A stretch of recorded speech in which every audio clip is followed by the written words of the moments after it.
is Teacher Alice from MusiKinder School at Yishun.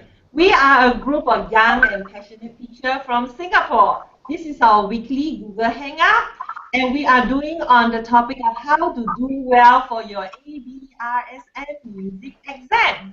We are at our 7th session today, and the topic today we want to talk is okay, why the student. All right, we have a few teachers here with us. Hi, Teacher Teng. Hi. Hi, Teacher Visa. Hi. Hi, Teacher Nanako. Hi. Hi, Teacher Hatini. Hi. Hi, Teacher Jocelyn. Hi. And welcome on board also, Teacher Vina. Hello. Right. Now, just have a very quick review. When we talk about the exam, there are 4 questions, right? Exam pieces. Next, we have skills and arpeggios. Then we have the sight reading test as well as for the oral test as well, right? And the full mark for this exam actually is 150. Now, to be able to pass the exam, you must score 100, right?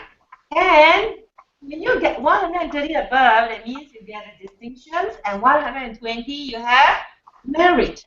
You see that I would say there are two factors when the students fail the exam. What are the 2 factors? The factors, one is before the exam. That means before things that the preparations for the exam. All right, and next is during. All right, so we want to talk about these two effects. And we'd like the teachers, perhaps the teacher can share with us, what do you notice from your years of teaching? Why students fail the exam? As for me, I noticed that students fail most of the time. It might be because they break down during their exam pieces, or they are unsure how to continue and they keep restarting at the same places for the pieces. Right, this is really during, right? Some of the things sometimes you find, really can we actually help the student to prevent all this? Yes, in fact, we look at this, it's actually a lot of factors before. Why do we say that? Because the lack of confidence is due to the inexperienced exposure of playing in front of others.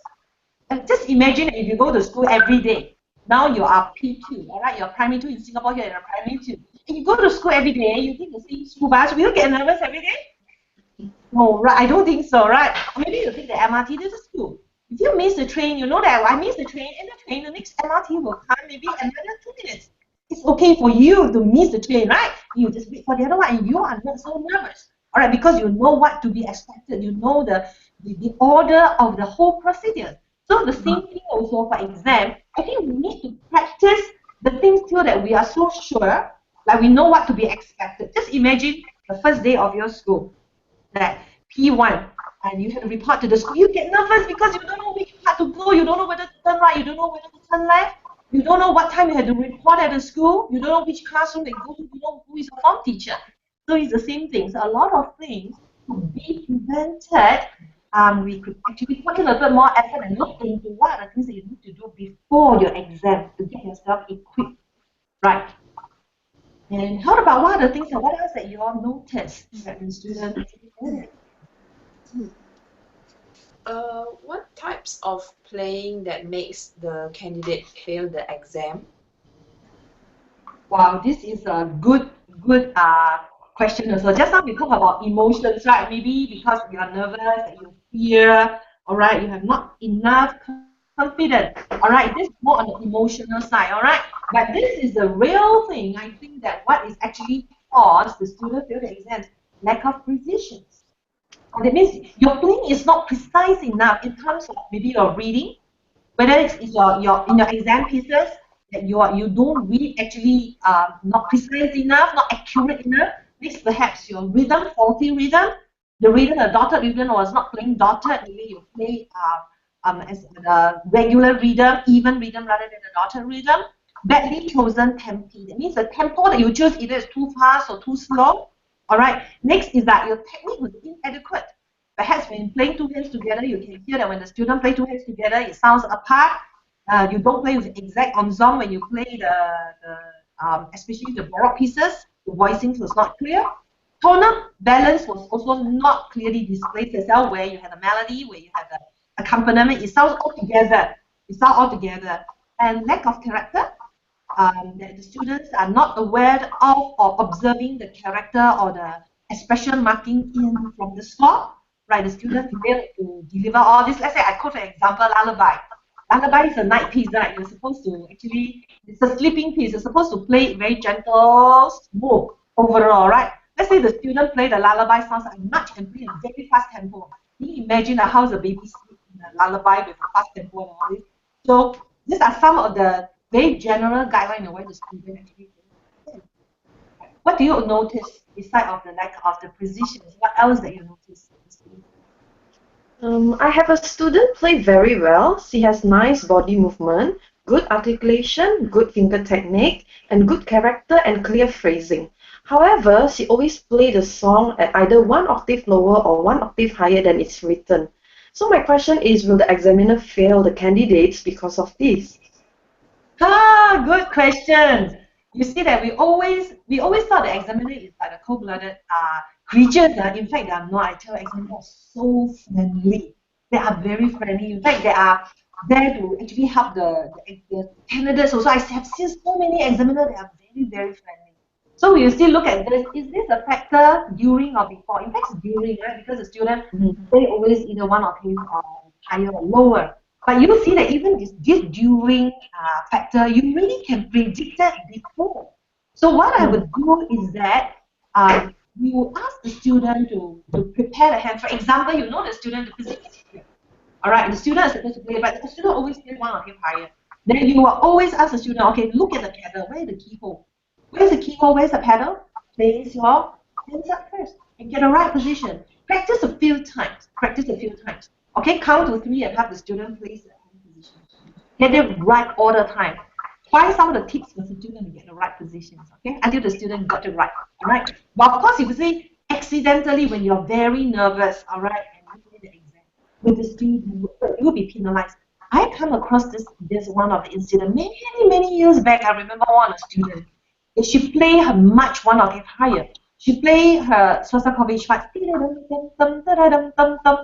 and and she still scored distinction. You know why? The examiner asked her, "You have played it one octave higher. Would you like to play the original positions?" I think why the examiner offered her was that she played with full character. Her rhythm was very accurate. We play with full character with expressions, with the marching sound. So apparently she was well prepared. The examiner could tell that she's very well prepared. So the examiner offer her. You see that? So as I say, examiner are friendly. They are friendly. Mm. Is there any other factors that you noticed that you would like to share? This is for violin students specifically. What if during the exam the string on the violin breaks? Oh, yes. This is really very important, right? Yes, it's like we also come across like during major performance, some of the very important performance, halfway through the string broke, right? So what happened? I think it's okay for the audience to wait for a little while to, for the violinist to get the string fixed. I think same things in the exam. The examiner will be also patient enough to have the player just fix the string. So it's important for the teacher to be at the exam also nearby. So if let's say things like that scenario that this happen, the teacher can actually immediately help the student to change the string. But what actually I will help the student to prevent is that change the good string first. Change about 2 weeks before the exam or even a month before, change a good dominant string so that you know the string is really good, is endurable, so you will prevent all this. Remember, the exam time is very short. We try not to drag the examiner's time, right? So we have to prevent all this. You know what? I want to share with you one incident. The student went in for the exam without the violin, only brought the violin case. And then we can't help. Then we can't help. Right? Or the student practiced and left the ball at home. So you can't play the entire 3 pieces pizzicato, isn't it? So these are the preparation before the control. Preparation. All right? Good. Thank you for sharing. Yeah. So as you see that all this will lead us to another point is that how actually the students prepare themselves. We find that not just on the practice itself. A lot of time is because of disorganized preparation. What I mean by disorganized preparation is that some students, remember that how many sections are there in the exam? 4. 4. That's right. We have 4 sections. We have the exam pieces, then we have skills and sight reading, oral, and then we also have the oral and sight reading. Correct or not? There are 4 sections altogether. Right. And some students, when they practice, right, they will just choose the pieces that like, for example, the Greek pieces they play. They like the jazz piece. So they practice the jazz piece all the time. They do not practice the baroque piece. They don't practice the classical piece. They do not practice the A and B because simply they don't like it. So I would say these are partial preparation. And some parents, they do not understand, you know, they say, oh, I want my child to practice 1 hour. Apparently my child can sit on the piano and practice for 45 minutes, but 45 minutes maybe only on one song, the song that they like.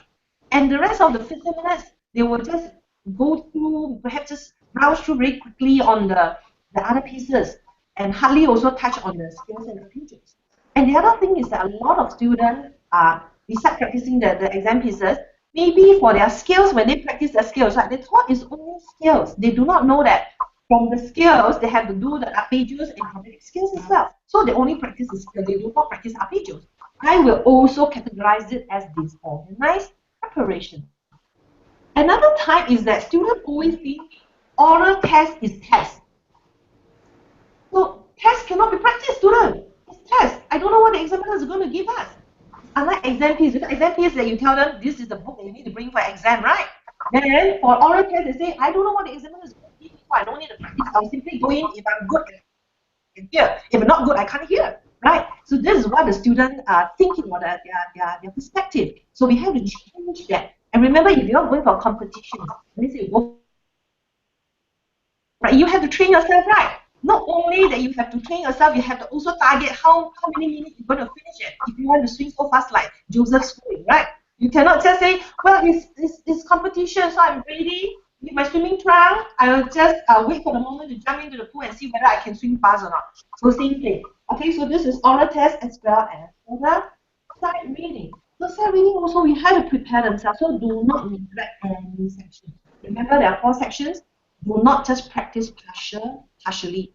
You must practice the 3 exam pieces. You must practice the skills and arpeggios. You must practice your oral. You must practice sight reading.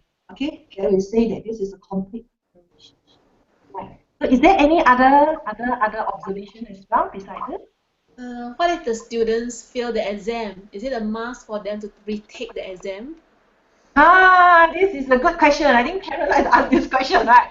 Parents always ask the question, what if my child fails the exam? Can I retake the exam? Or I think there's a lot of factors. For us here, we will look into why the students, right? In fact, before the student going for the exam, I would say for our exam rate is always 100% pass because we don't allow students to go unprepared for the exam. One is not just because of the result, because of the confidence level.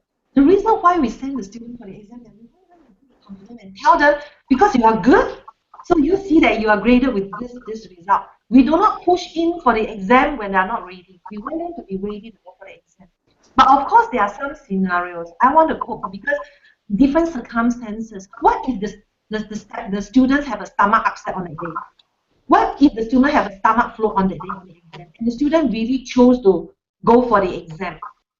And maybe she's not in the best condition. She's well prepared, but she was not feeling well. She was sick. Yeah, but she still went for the exam. All right. Of course, the choice is that there are 2 different type of scenario. One is that you are not feeling well, then you get an MC. All right. Then you can defer. You can ask for a deferment for your exam. Next is that you think, I want to give a try. I want to push myself a little bit. I think even though I'm not feeling well, all right, I still want to give a try. What if you fail the exam? So we will look into this and we'll ask the student. If we find that the students are really up to their level, we will have the student move on to another level, but we will make sure the student really achieve well for the exam. That's what my encouragement or my advice for the student. Right. Okay. Is there any other observation also? Apart from their playing, does the student's attitude play a big part in the exam? Oh, definitely.